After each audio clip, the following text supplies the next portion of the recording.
Golden State Media Concepts Fantasy Football Podcast is your one-stop shop for fantasy football news and advice. Can't decide on who to draft on the first round? Going gaga on how to line up your team. Got you covered. Traditional league, dynasty league, PPR league, IDP league, even daily fantasy football league. Join us as we break down all the questions of fantasy football. It's the Golden State Media Concepts Fantasy Football Podcast.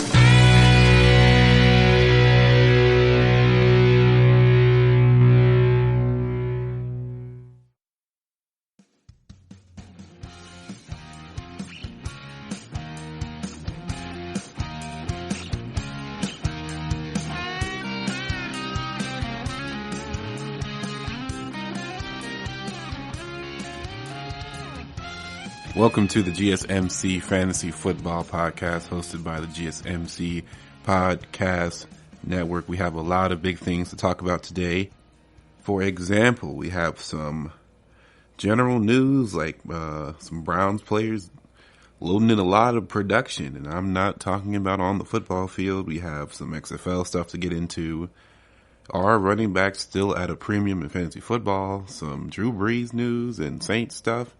And nothing other than to top it off with NFL CBA, so the collective bargaining agreement.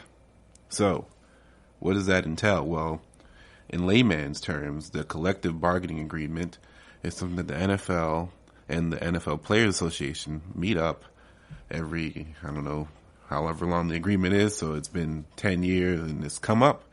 So now they have to come to a new agreement of terms to avoid a work stoppage and it's essentially a lockout.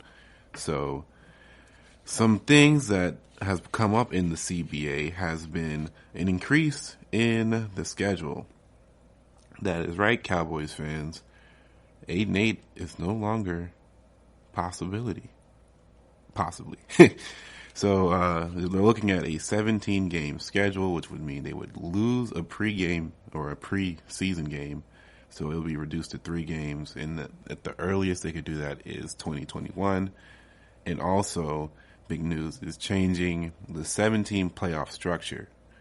So the 17 playoff structure would add 1 team per conference each to the playoff tree, and they would have only 1 first-round bye for each conference. So it would in total have 6 wild card games during wild card weekend. And I'm assuming that this is just to keep the game more exciting and also for a chance for the NFL to go a bit more global, because you can't just have uneven amount of games. Somebody's going to get the short end of the stick. So they're going to have to probably play on neutral field, neutral ground, which means internationally, Mexico City, London, Canada. They're probably just about to go all over the place for games now, just to play and to bring the sport globally. Because if you look at how the NBA has handled their international play, they are leaps and bounds ahead of the NFL. And honestly, the NFL probably didn't look at it as international play. And maybe they still aren't, but it is definitely going to be a factor in where they play this extra game for different teams. They may use college stadiums. They may do different things like that, but they can't just give somebody an extra home game. That's not fair statistically. It won't be good for gambling or anything like that. It's going to be interesting to see, though. It's been reported that the owners have already agreed to the collective bargaining agreement on Thursday. So now we just have to wait for the NFL Players Association to come up and see if they agree to terms. As you know, the last time I believe a lockout happened in any sport, I think, or major sport, was the NBA in 2012.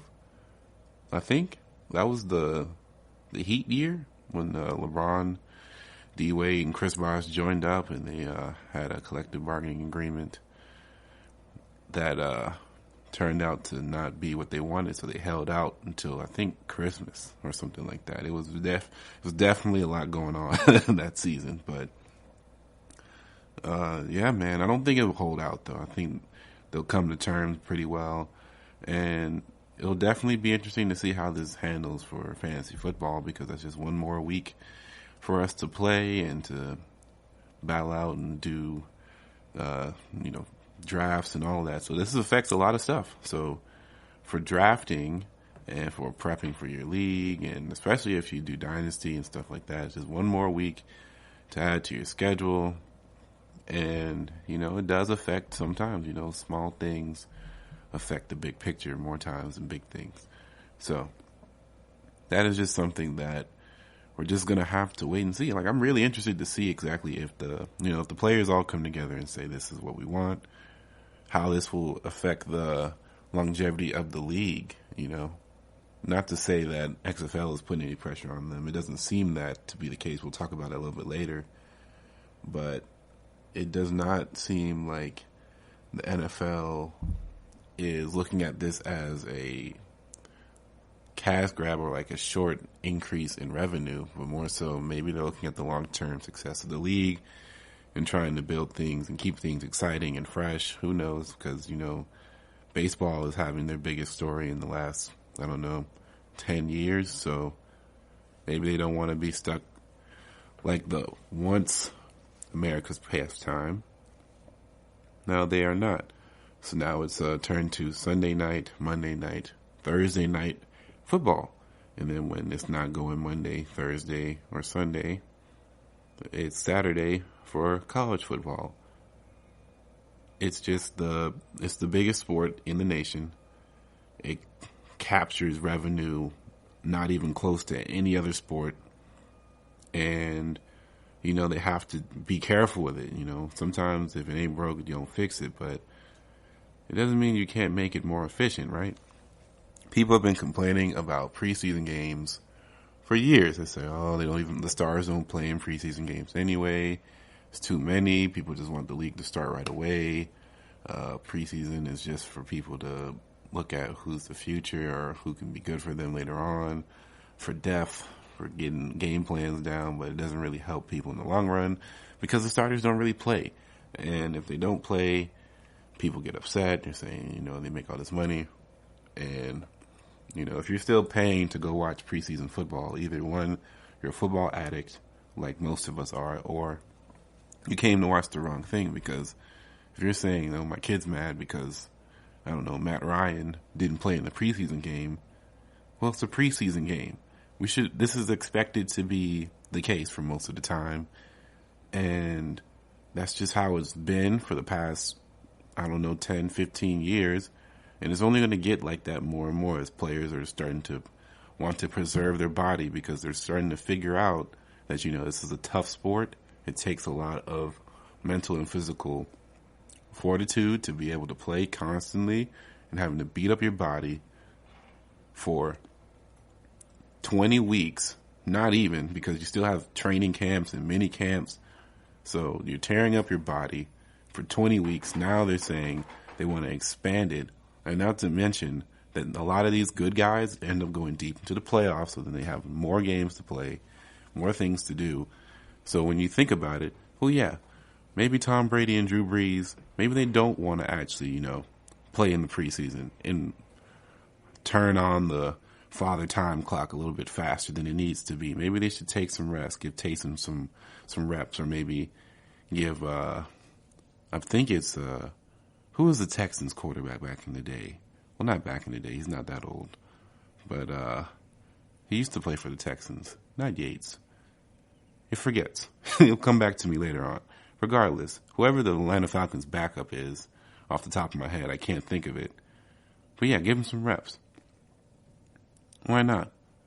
Because at the end of the day, you already know what it is. It's not something that they need. It's something that people have been talking about for months. No one, after like preseason game 2, nobody's really they're tuned in because of ratings. But nobody's tuning in because they like what they're seeing. It's because they miss football. And the quickest way to not miss football anymore is to bring football faster to the consumer, which is what it looks like the CBA is trying to do, at least early on. I know that 17-game seasons doesn't sound good for players, but we'll just have to wait and see. Of course, it is a trade-off. And we'll have to see how this playoff structure really holds out. But I'm willing to try it. I'm willing to watch it and see how it unfolds. I'm willing to see who really is going to fight for the first seed now, because before, 2 byes can really make you comfortable as a fan. You think you have a bye no matter what, and then you just get through the playoffs. But now nothing's guaranteed, man, except for that one spot. Then everything is essentially fair game. You got to play. And that's going to be really tough for teams, man. It's going to be challenging for other guys to deal with. But, alas, we won't know until the players sign the contract. So, we're going to take a break here. And talking about contracts, Drew Brees is back for another season. We're going to talk about that coming up. Are you looking for the very best NFL and college football podcast? Then check out the GSMC Football Podcast. Get the latest football news both on and off the field. From the NFL Draft to trades to the rumor mill to the NFL Combines, they got you covered. That's GSMCpodcast.com/football-podcast. Get updates on college rivalries, game day insights, and much, much more. It's football talk the way you want it. This show eats, sleeps, and breathes football. Don't forget to like them on Facebook and follow them on Twitter. Visit GSMCpodcast.com for more info.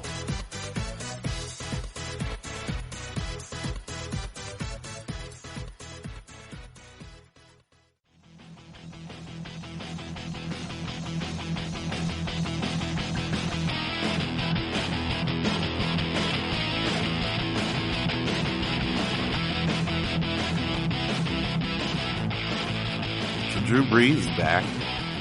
Guess who's back? Back again. Guess who's back? Guess who's back? Guess who's back? Guess who's back? Back again. Doom, doom, doom. So, Drew Brees has said he will be returning for the 2020-2021 NFL season. What a time for him to announce that for the New Orleans Saints. Yes, I'm aware I am a fan, but fret not.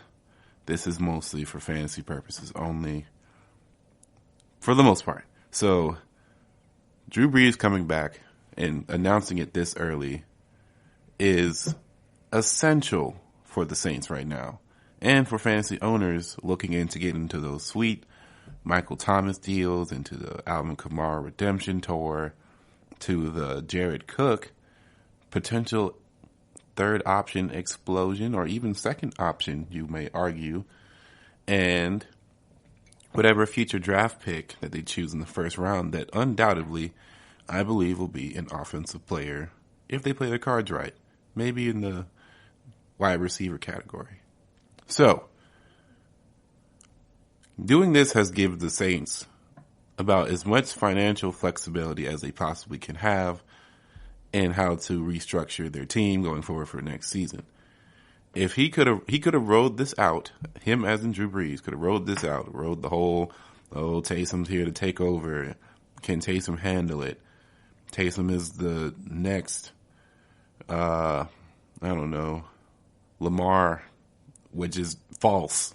The narrative that because Lamar Jackson can do it, that means Taysom can do it, should have never happened. I don't know why it happened. It didn't come out of Saints camp. I know Saints fans weren't thinking that this was the time for Taysom Hill to take over the reins, because if you watch the Saints hard enough, Taysom comes in on design runs during design parts of the game plan when the game allows it, and Peyton does it every game. There's not a time in the world where it's just, let's just throw Taysom in just to see what happens. It's all scripted, game plan stuff. So, we have no idea if he could have been a starting quarterback, but it's not happening this year. Not this year. I think this is the last hoorah of this era of the Saints, and I think this is Drew's last year for sure, and they're going to try and make one last big run at it at least. So what does that mean for Michael Thomas? Well, probably means another year of similar productions, because Michael Thomas is not a guy that is very, very big on deep ball threats or throwing it on the money in stride and scoring touchdowns. He's more of a possession receiver and more of a physical presence in between the numbers. Excellent route runner, and his hands are almost as, I guess, guaranteed as 100% cash back guaranteed. So, he's going to be a solid lock to be a first-round guy. You can't argue if he's the first wide receiver taken in the draft for fantasy, besides maybe two other guys you could argue should be taken ahead of him, which would be, once it would have been Antonio Brown if he wasn't Antonio Brown. And then there's Mr. Nuke over there in the Texans land of the free. So, in reality, Michael Thomas is your best bet for wide receiver number one action, even if Drew Brees isn't there, because we saw what he did with Teddy Bridgewater. And to be fair, Teddy did a great job, but that defense was extremely underrated during the time that Teddy Bridgewater was playing, and they definitely kept them in the game more than what people think they did. And Teddy was really serviceable, and that means that the Saints have a really good backbone of a team to where they can let Teddy Bridgewater look so nice that he's worth $30 million. In reality, he's probably not. But he did make some nice throws. So, this is no hate to Teddy. I love Teddy Bridgewater. I loved him being on the Saints. He's a good community guy. But I think if Sean Payton really thought that Teddy Bridgewater was the guy to replace Drew, there's just something in me that thinks they would have told Drew it's time to go. It's time to let Drew walk. They would have paid Teddy his money. And they would have just kept it pushing. But that didn't happen. Instead of Teddy stuff, it was Taysom. Actually, the Teddy stuff was several teams are looking at his numbers, having a lot of interest, and talking about deals worth $30 million a year. 2 years, 3 years, who knows? But definitely some years down the line. So, Alvin Kamara. Now, I really do think that the Saints did Alvin Kamara one of the biggest disservices they could have done for him, essentially in a contract a year. I don't know if he'll be franchise tagged. However, I will say he was a third-round pick, so that means his money is not his average money salary is probably not that high. He doesn't make a good bit of endorsements, but I'm sure he's looking to get paid as he's a running back in that position. Deteriorates with age and with time and with hits and with wear and tear faster than any other position in the NFL. So he's probably looking for his money. And he did not have the best season last year comparative to his first two due to injury, due to Brees being injured, and to be quite frankly, the offense kind of went in a weird direction. At times, it even felt to me, that he was not utilized in the same way as he did the first two seasons, where it looked like he was more of an option rather than a safety throw.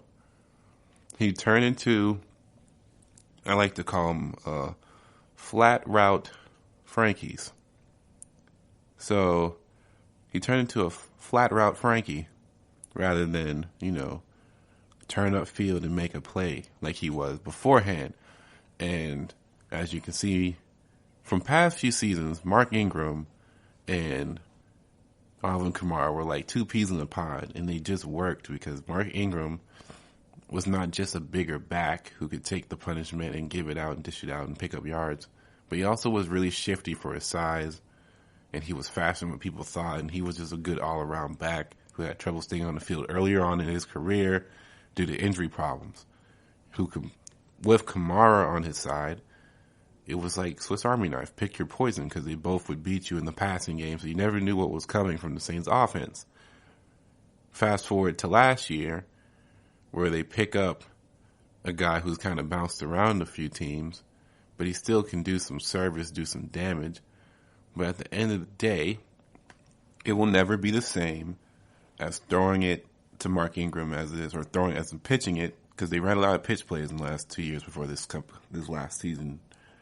You're not pitching it to Latavius Murray to pick up yards. You're not pulling your guards and your tackles out there like that. Because, to be honest, the offensive line struggled with injury last season near the tail end.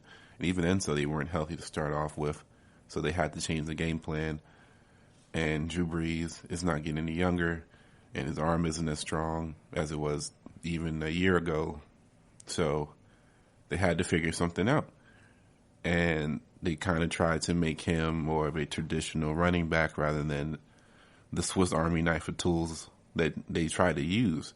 So it's kind of like they transferred what they did with Taysom Hill in the offense. And that's what Alvin Kamara was for 2 seasons. He was the guy that could kind of do it anyway, do it all, ran the whole route tree, could get out there and make somebody miss, make 3 people miss on a play, and it was like magic.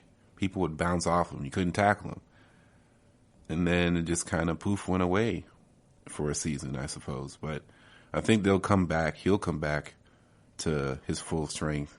And hopefully, you'll see him. I don't think he'll drop out of the second round, though. He's just too valuable as an asset. We know what he's capable of, and I'm sure the Saints will lean on him as he'll be healthy, and they'll see that they need him to, really step up and be the guy that he was the last 2 seasons. But anywho, we're going to get into our next segment after this break, where we talk more about running backs and their value in fantasy football. And that'll be coming up. Check out the show that's built on the MMA, from the UFC to extreme cage fighting. They got the fights covered. Check out the GSMC MMA podcast. Get the latest news on past or upcoming fights. Join us as we talk to and about some of the biggest names in the MMA, past, present, and future. When it's the fight game, there's just one show to check out. GSMCpodcast.com/MMA-podcast. Don't forget to like them on Facebook and follow them on Twitter. Visit GSMCpodcast.com for more info.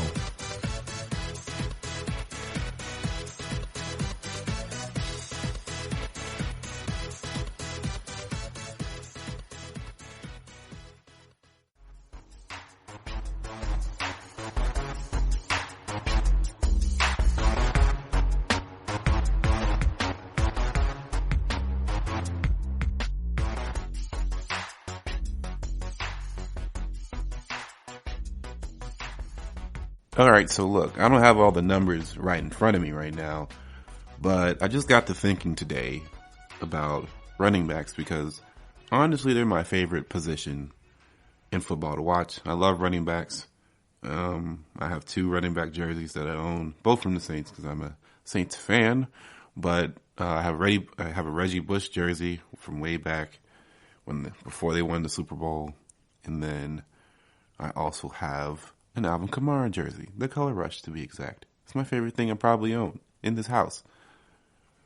And I still don't know how long is it before we really consider what is the running back's true value in fantasy football, because for standard league, can you really say you're taking one over the other?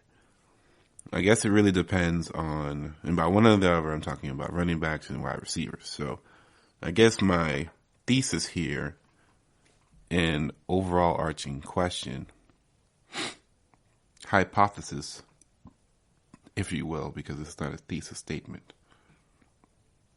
Are we still taking running backs at a premium?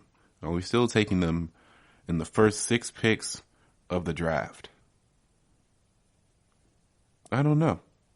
I haven't done any mock drafts as of recent, but if my memory serves me correct, you'll probably see Zeke, AK, Christian McCaffrey's probably first, and then everybody else is just running back number one that you think might have a potential big year. Of course, there will probably be for Dalvin Cook. He'll probably get a lot of traction. The rookie coming out of the Raiders, Josh Jacobs, he's going to be getting some traction. But outside of that, not everything's a sure thing. We don't know exactly what's going to happen over there in Arizona. And I know everybody was really hype on his last performances when he was traded there, but we really do not know if Kenyon Drake is able to do what he does for a whole season, let alone when teams are really starting to figure things out and second-year quarterbacks generally struggle. So maybe he does need to lean on Kenyon Drake. But even then you have David Johnson still there, and you never know what's going to happen with that split backfield. It can get kind of problematic. Mark Ingram is definitely not a running back number one anymore, as every team is basically a running back, or not every team, every player is essentially a running back on Baltimore. So in reality, what is really going on over there, we don't know. As far as for fantasy, everybody's just fast, and you just got to draft them because they score points, I suppose. But let's look at wide receivers, shall we? Why would you think that not drafting someone like a Michael Thomas or a Stephon Diggs or a Julio or maybe bounce back year Odell is a bad thing? Hopkins, how's that a bad thing? Well, they're very quarterback dependent, and if guys are really good, guys double them. Running backs don't have to deal with that really ever because they're not getting doubled out the backfield. That would create a huge mismatch advantage. They're not getting doubled. I mean, they see 8-man boxes if they're that good, but generally if they're that good, they're still going to get theirs. And they're going to be fed probably Dalvin Cook was for majority of the season. They're going to give him his touches. So why would you say they're still at a premium? Well, it's because wide receivers at the end of the day are too dependent on everybody else's success to be good. What do I mean by that? Well, let's look at the Super Bowl, for example. Without Travis Kelce, without Hardman, without Williams, there's just no way that Tyreek Hill is going to be as successful as he is day in and day out like he is now. You need good players around you to be successful at the wide receiver position, unless you are just this God-given physical specimen talent that you get every 5-6 years in the NFL that just seems to be so overpowering that it doesn't matter who's guarding them.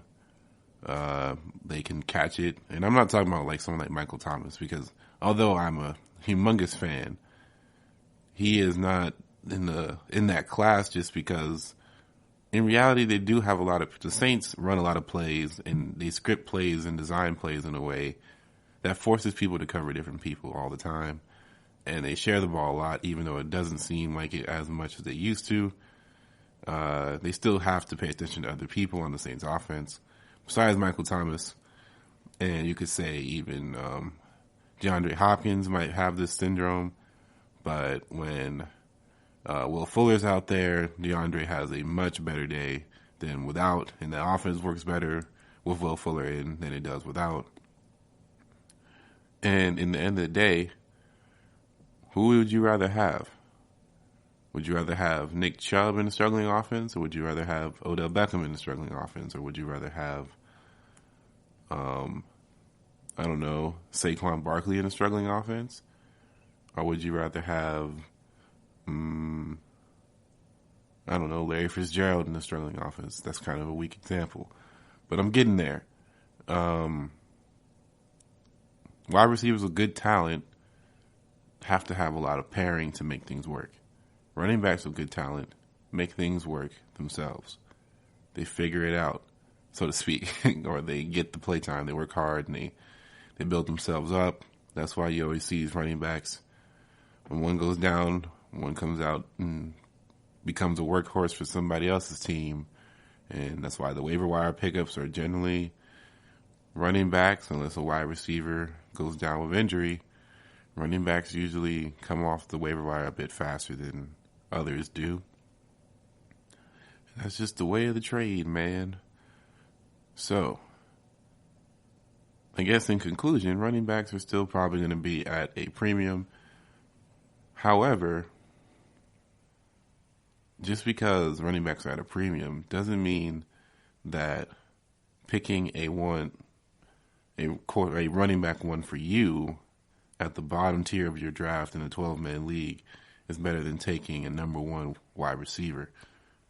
So I guess that's the point. Just because running backs are at a premium, there's not a lot of premium running backs out there.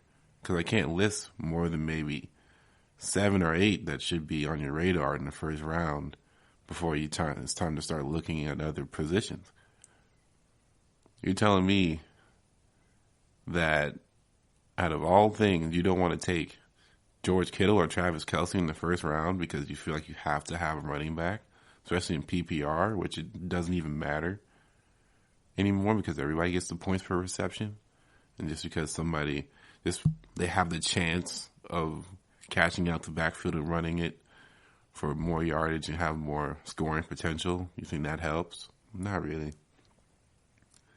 Running backs are becoming more safety nets, and tight ends are becoming more wide receivers, and wide receivers are still wide receivers, except for they're getting a little bit more fancy with how they run their routes.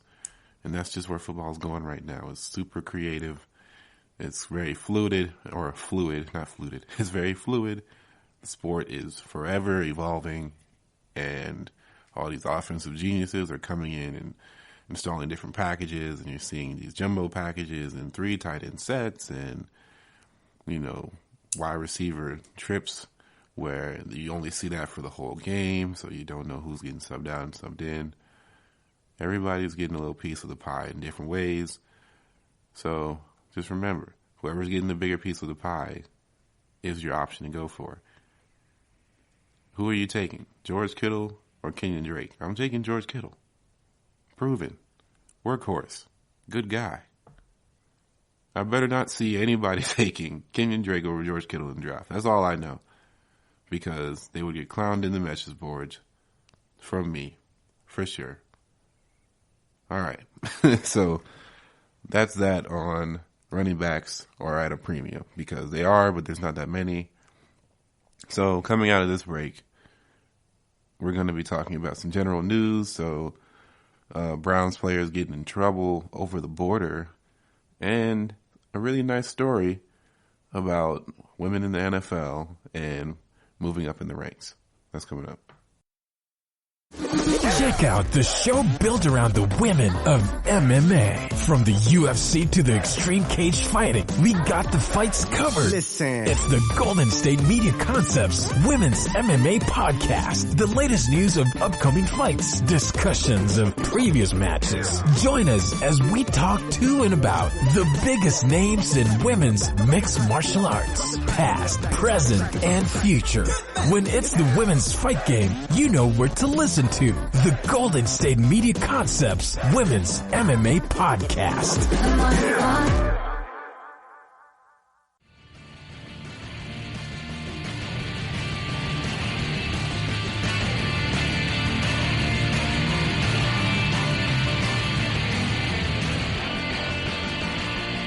One of the bigger sayings in my recent memory of life by sportscasters and sportscasters alike was from the famous and infamous Stephen A. Smith saying, "Stay off the weed." Now, I can't say it as good and as, climactic as he can, but I can tell you the story about ex-Browns left tackle, ex as in they are not going to re-sign him, Greg Robinson. He is facing charges for nearly 20 years in prison for carrying nearly 157 pounds of marijuana. The offensive tackle was being held Wednesday in Texas jail, and he has been charged with conspiring to possess with intent to distribute marijuana. He had a couple people with him too, which doesn't help, and he was trying to get somebody to drive them to LA and take the weed, and that didn't work out, and they ended up not doing it, and they got arrested, so on and so forth. You know, this guy was a former Auburn standout player, and then ended up going second overall in the draft in 2014 to the Rams, and he signed with Cleveland in 2018. Last season, and during the 6-10 last season, he played 14 games, and he was very inconsistent. He was benched for a game and missed another with a concussion. It's a tough go for Mr. Greg Robinson. But 157 pounds of marijuana, that's insane. That's a whole person. I think it's gotta be, that's like me plus another 25 pounds. This is insane. Absolutely insane. I can't imagine hauling that much. And I wonder how they got caught. You never know. Anyway, like Stephen A. Smith says, stay off the weed. Well, something less of a weed-related story. The Rams are looking to promote Sophie Luoto to Director of Football Operations. So in 2018, she was one of the 4 recipients of a game ball from Sean McVay. And that was during the wildfires in California. She was previously the manager of football administration. And this is a big moment for the NFL and women working in the NFL, as this is not the only move that's been happening for women in the NFL of recent. This is shortly after Cleveland hired Callie Bronson as their chief of staff to new head coach Kevin Stefanski. In February, the Redskins hired Jennifer King as the NFL's first female African-American full-time assistant coach and 4th female full-time coach in the league. And of course, we all know about 49ers offensive assistant Katie Sowers, also made history in recent weeks, becoming the first female and openly gay coach in Super Bowl history. That is progress, folks. This is good news for the NFL. You know, it's nice to see. It's good for representation, because I know there's a lot of things been going on. You know, #GirlDad, a lot of men trying to be with their daughters, and you know, sometimes it's not all about what you think your daughter likes or what your daughter wants. And maybe there are definitely girls out there who want to be more a part of this sport and the sport they love, like someone who I admire very much is Mina Kimes, and she loves the sport of football so much, and you know, she shows it every day, and she has to deal with, you know, knuckleheads coming after her just because she's a woman, and that doesn't make any sense. That's stupid. Anybody has the right to show their love and be smart and know about football. It doesn't matter who you are. So, this is awesome. I fully support it. I hope to see more. It's just like over there in the NBA with Greg Popovich and the Spurs, how they have assistant coaches, a woman, and she's just kind of waiting. We're just waiting for the moment to where they announce that she's going to be the head coach. I'm just waiting on it. Be the first head coach in the NBA. That'll be humongous. Be one of the biggest steps in the world. So I'm looking forward to it. That's Becky Hammond, by the way. So I've been hearing her name for a very long time, and I'm sure you all know, if you keep up with sports, that she is the future, and women are the future. And if you're not with it, you better do best to get along with it, because it's coming, and it's coming fast. So, you know, come in with an open mind and open arms, because at the end of the day, they love football just like you.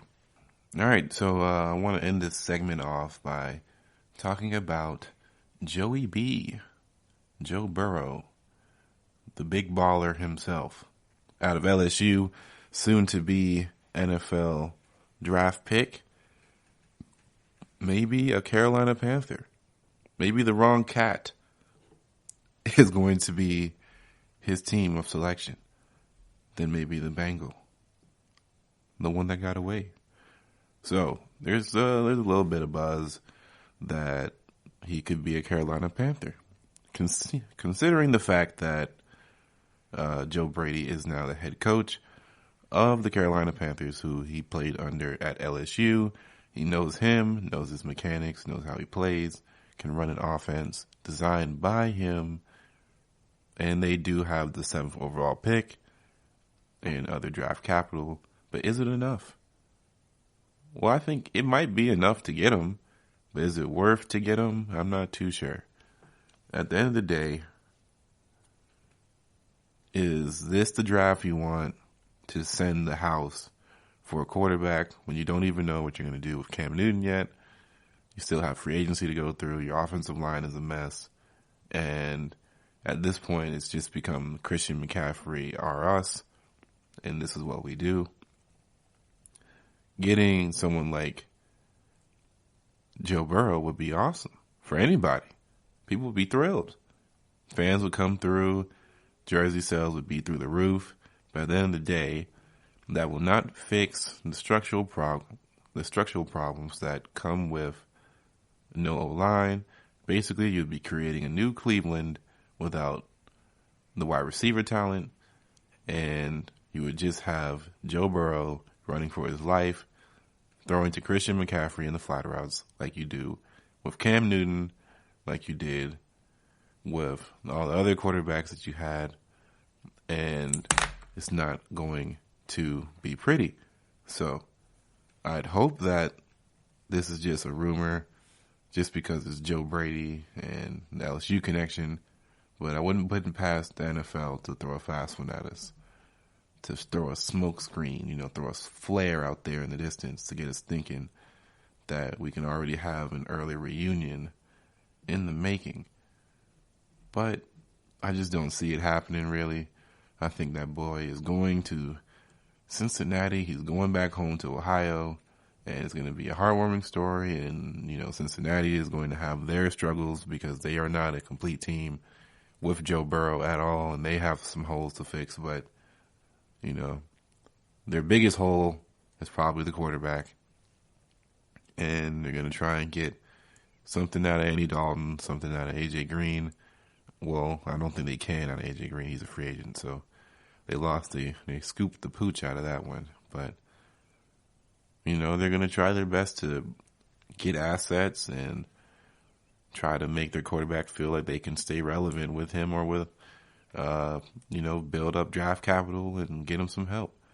Because they're going to let A.J. Green walk. I don't think they can pay him, or they don't want to pay him in order to, be bad for another year, in order to get more draft picks and build around a quarterback. And the formula to winning the Super Bowl in recent time is, build up the defense and have a rookie quarterback, essentially, have a quarterback on a rookie deal, I should say, and build up through the draft and, pay people around this quarterback and they get the job done, win the Super Bowl, and then, go into debt for a few years and do it all over again. It seems to be the bulletproof way of going to the Super Bowl these days. It's really hard to make it when quarterbacks are getting a premium. And that's just the truth. So, we're going to take another break, and then we're going to get into XFL fantasy talk. Are you looking to get your college football fix? Looking to get the latest news on your favorite school's team? The GSMC College Football Podcast is your ticket to all things college football. Join us as we talk college football from the national championship, the college rivalries, the bowl game, to the Heisman Trophy. To which conference is the best? We've got you covered for the Big Ten, SEC, Big 12, the Pac-12, ACC, and everything in between. Download the GSMC College Football Podcast on iTunes, Stitcher, SoundCloud, Google Play, or anywhere you find podcasts. Just type GSMC in the search bar.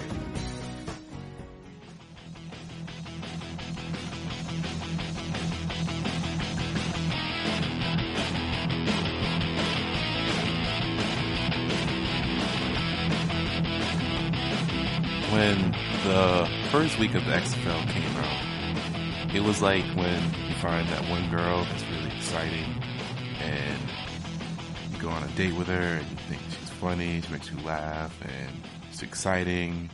She makes you forget about all the other dates that you went on that weren't so exciting. And then you go on the second date, and this date kind of flashes you back and she shows a little bit more of her true self. And maybe not even the second date. Maybe give it like a month. Month 2, it starts to feel a little less fresh, and you're seeing more signs that kind of a little bit more concerning. Not really sure what's going on, but you're still willing to give it more chances and another shot. And you're not down on, the girl, or should I say the XFL. You're just a little bit, taking it easy now. It's no longer just frills and fun. That's what the XFL is now. It's no longer the frills of week 1. It's not new in the mindset of the consumer anymore. Or should I say new as in the opening the box feeling, the unboxing feeling of being able to open a box and be like, oh my gosh, taking off all the wrapping and reading the instruction manual feeling. It's no longer that anymore. What we have now is the XFL. Week 2 was not bad, but week 2 was what it realistically is. A lot of mediocre to okay, or bad to mediocre to okay quarterback play, and still not a super big ton of scoring, not that much offensive ingenuity, not a lot of interesting play calling stuff going on, but it's still football. And there's still some exciting stuff happening in the games to keep you interested. But it's not this super, dark horse attraction that is going to be cutting edge football tactics and stuff like that. Like we kind of wanted to hope for at the best, but it's only week 2, so maybe that changes. But first 2 week impressions are not, I'm not super thrilled about it anymore as far as what it could possibly be, more than, or what it is right now than what it is possibly could turn into. Because right now, it just seems so heavily quarterback dependent, or should I say scheme dependent, because the schemes going on right now are just so boring. Run the football. There's like, why doesn't anybody pull out the triple option or do anything really cool and fun? It's just all this pro style stuff. And the guys just don't seem, the guys who are really struggling in the XFL these past 2 weeks, and I mean really struggling, like you can tell. Now that's interesting. That's entertaining. Just because you don't see that in the NFL as far as the transparency of people struggling on the field and like what happens on the sideline when people are struggling and coaches not getting along with the players, because that New York Guardians game, top-notch television to watch, because, man, that was just insane. I've never seen a coach and a player essentially get 2 interviews back and forth, having 2 disjointed opinions on what's going on in the game. And it just seemed like a big blowover. Like, I've never seen something like that. And, eventually, Buddy did get benched. And it looked bad, but at the end of the day, he has to play better. That's what the coach kept saying. And I was like, yeah, he does have to play better. But you guys are also down like 28-0. When does the blame come to you, coach? So I just think that, it's a shared blame. If you're losing in the XFL right now, it's probably because either your defense is on the field all the time and can't handle going up against offensively every play, or your defense stinks and you can't put up the points to compensate that because you're not paired with an offensive genius or a really high-powered offensive game plan. Or the team and the players, of course, are not well-equipped enough to get it done. With that said, that's the XFL. Week 2. We look on to week 3, and I'm ready for it. And it seems that FanDuel is also trying to help us get ready for it. So let's look at the FanDuel stardom sit-em list for week 3. And they're talking about starting Dallas Renegades quarterback Landry Jones. Cardale Jones and PJ Walker have emerged as the two obvious starts for quarterback this year. Missing week 1 due to injury, Landry Jones fell behind. He attempted 40 passes last week, racked up 305, and had a volume of efficiency of 70% completion percentage. And eventually the touchdowns will come. And they're saying that the Renegades are 5-point favorites this week, and we'll just have to wait and see, because we knew, the Renegades have been favorites in a few matchups in recent times, so we just have to wait and see. I'm still supportive of the Battle Hawks, as I find Tiamu really interesting. I like what they do with his quarterback play. I like what he does with his legs. He's just my guy to watch. I enjoy watching their team. They're saying sit Josh Johnson, Los Angeles Wildcats quarterback. Now, Los Angeles is a team that has kind of been hit or miss, depending on who they play. They're kind of one of the more middle-of-the-pack teams. Then they're not horrible. We still don't really know who is horrible. I think this third game will be kind of a tester to see who actually is playable, who is not in this league. And at the end of the day, if they're not, it's not going to look good for expansion, because you probably want more teams better than what they think they are. But Los Angeles Wildcats, they're not horrible. Josh Johnson entered the season with some hype, because, he came out of Steelers camp, and he kind of missed the hype because he didn't play week 1, but then week 2 came around. It wasn't the best display. But we saw that big arm of his that people were worried, not his big arm, but people saw what possibly he could do. And it was just kind of a disappointing day, but going up against the DC Defenders, it's just not going to be the best outing. That defense has given up the least amount of points per game, and it is not going to be easy for him because that defense flies around. They have a pick six in each matchup they have played, and honestly, their defense is the reason why they're 2-0. It's probably not all Cardale Jones. It's maybe 50-50, maybe 65-35. The next is a running back stardom, Lance Dunbar for the Dallas Renegades, and it seems to be you're going to want to start a lot of Dallas players this week, as they seem to be doubling down, or tripling down rather, on some players. They want you to talk about Dallas or Lance Dunbar, who is a familiar name, and also Donald Parham, who is wide receiver for the Dallas Renegades. And he got off to an excellent start this season thanks to he's getting a lot of volume, and the Renegades have been really pass heavy in the XFL, and he's 6'8", as Donald is, and he's a big threat in the red zone. So if they get down there, he's a big target for Landry Jones to look at and to get him the ball. And Lance Dunbar is probably one of the more interesting guys at running back for fantasy. Only 2 backs have over 30 opportunities and carries through 2 games, and targets typically generate significantly more fantasy points than rushing attempts, though. His workload is kind of interesting. He leads running backs with 12 targets, seeing 6 in each game. And he's racked up a total combined 11 carries through 2 games. So he can kind of be a mix and match back. So he can kind of get in there at any point in time. So that means if the game gets kind of out of reach or it's more of a throwing game, Lance is definitely still going to be a factor in the game and will be able to get more touches because of that. So he's not one of those 2 down backs and then you bring in your 3rd down or your scat back to sub in and you go lose touches. So he's definitely somebody I would be looking at to be picking up during DFS, Daily Fantasy Sports.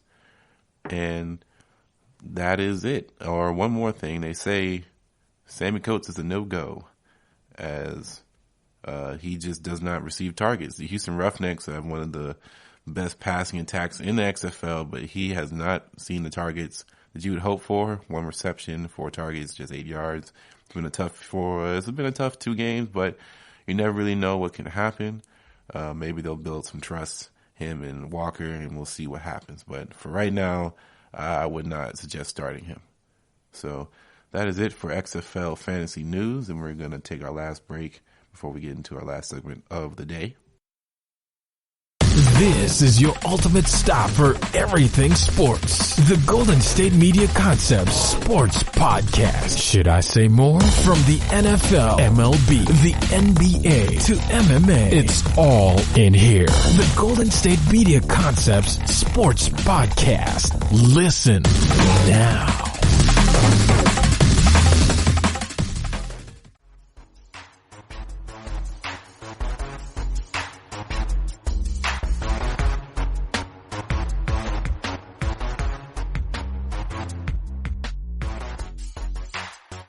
So I was talking with some friends earlier this week, and I thought my last segment should be about what we talked about.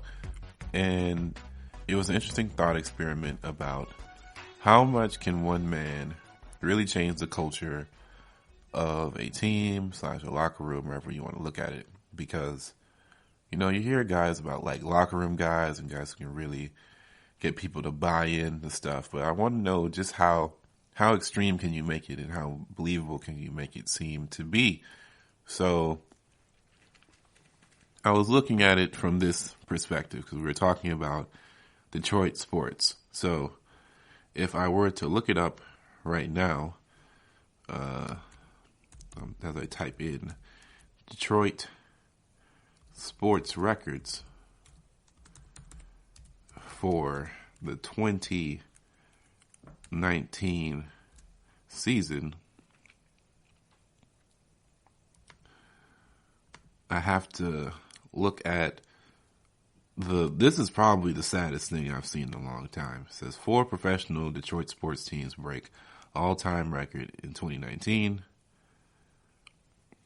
As it loads up, and they've done some research, and the 226 losses suffered by the 4 Detroit sports teams in the calendar year 2019 are not only the most in Detroit sports history, but also the most in any city or market in any calendar year in the history of North American professional sports.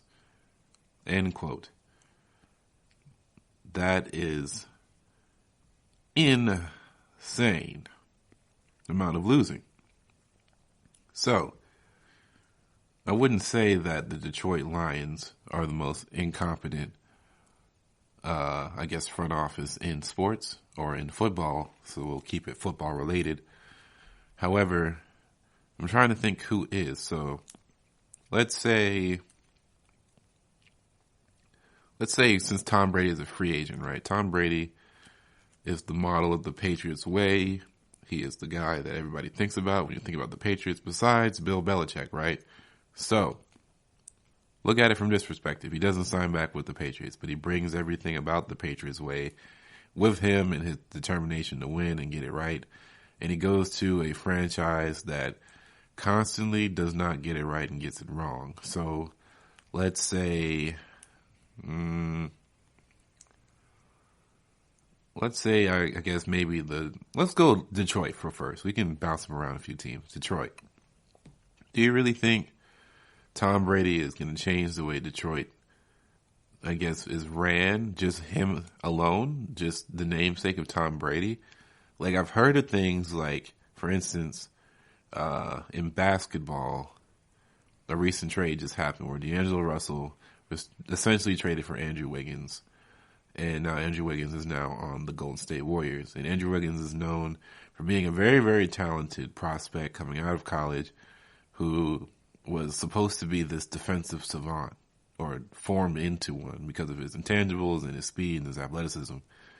And he just doesn't try on defense. He can score just fine, but defensively he's essentially non-existent for the most part, and it's basically because of lack of effort. And the thing about that is the Warriors have always been about effort. The Warriors have been seen as this 3-point barrage, ball moving, offensive savant team.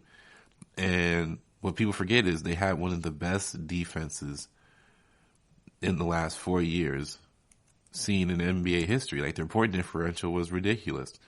And it was because of Draymond and Clay and Kevin Durant when he got there, and even Steph stepped up on defense too.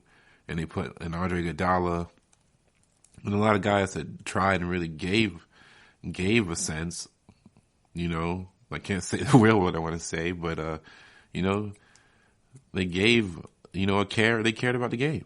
So in reality, when you bring a guy in that doesn't care, but everybody else cares, what's going to happen? He's probably going to feel embarrassed when those guys are out there kicking butt on the court and he's the only one not. They're going to look at him like a weird guy or a weirdo because he doesn't seem to care enough. Now, that's with a whole team of guys, like 12 guys.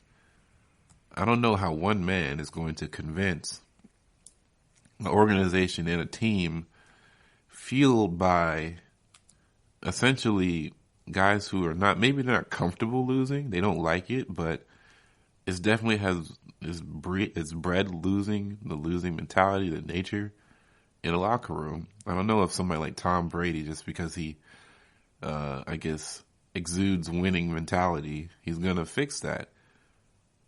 Even in another basketball reference, Kobe Bryant, before, you know, he retired, that team was awful. And no matter what, that team wasn't going anywhere, even if he did stay healthy majority of the time, because the team was awful. And he was older. Just like Tom Brady. Tom Brady's older. But a lot of the teams that he could sign for, if they're not already talented, loaded out, like, you know, maybe the Chargers, or you can even argue the Raiders, it's just not a time well spent for him. Because he's not going to no team that, you know, needs a project, a fixer-upper for a few years. He's trying to compete so he can win and continue to build on his legacy. And his legacy is not going to be sitting around watching younger guys, you know, pass him by. And, you know, him and Brees have been competing for records left and right. And they're going after Manning and this, that, and the third. And, you know, Tom Brady's in it to compete for everything. Rings, championships, records, and the glory of the game and what it comes to offer. He wants it all. He is a hog of attention. He wants all the glory. That's what he is. He is a winner. And I just don't believe, but that alone in one man, I just can't see it happening, man. I just know football is too much of a team sport for people to galvanize under one guy, especially new. Like, you can't just implant it. I don't think you can implant that sort of team camaraderie in football. It's just not, it's too hard. It's too many guys. It's too many guys to keep in check that you can't. Like, you can expect excellence out of people. You can say, hey, you're going to make this work, or hey, if you don't get it, you're gone. But then you're not really, are you a leader, or are you more of an authoritarian? Are you leading your guys to where you want them to be, or are you ordering guys to do what you say, or else they lose their jobs? Because I would assume that Tom Brady kind of has that power, you know, or definitely with playtime. Like, you know, Tom Brady is not clicking with wide receivers. You know, they're sitting down because they can't win without Tom, you know, throwing the football to somebody. And if you can't catch for Tom, you're not catching for the team he's on. And that's the end all be all. And maybe that's one of the reasons why the Patriots wide receiver core have been one of the weaker parts for the past 5 years, outside of Randy Moss and Julian Edelman and Wes Welker and Gronk and Amendola at sometimes when he's not concussed. Everybody else has kind of fell by the wayside because they just weren't as talented, or they couldn't get with Tom Brady. They couldn't sync up. All those other guys could sync up with Tom Brady like no other could. But at the end of the day, it's just my opinion. With that said, that will be the end of the GSMC Fantasy Football Podcast. I'd like to thank you all for listening to the podcast. Thank you for tuning us in and just listening to everything on the GSMC Podcast Network.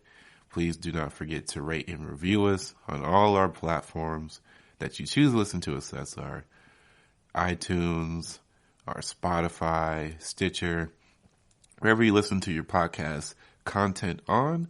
And don't forget to follow us on the social media websites as well. So that is our Facebook, our Instagram, and our Twitter. So this is Ethan Orfe, like every other Friday. I'll be catching you guys next time. For next week, hopefully we'll have some more XFL stuff going down. You know, we'll see if the CBA gets signed by the Players Union. There's going to be a whole bunch of different stuff going on. So I'll see you guys next week to talk about it. You've been listening to the Golden State Media Concepts Fantasy Football Podcast, part of the Golden State Media Concepts Podcast Network.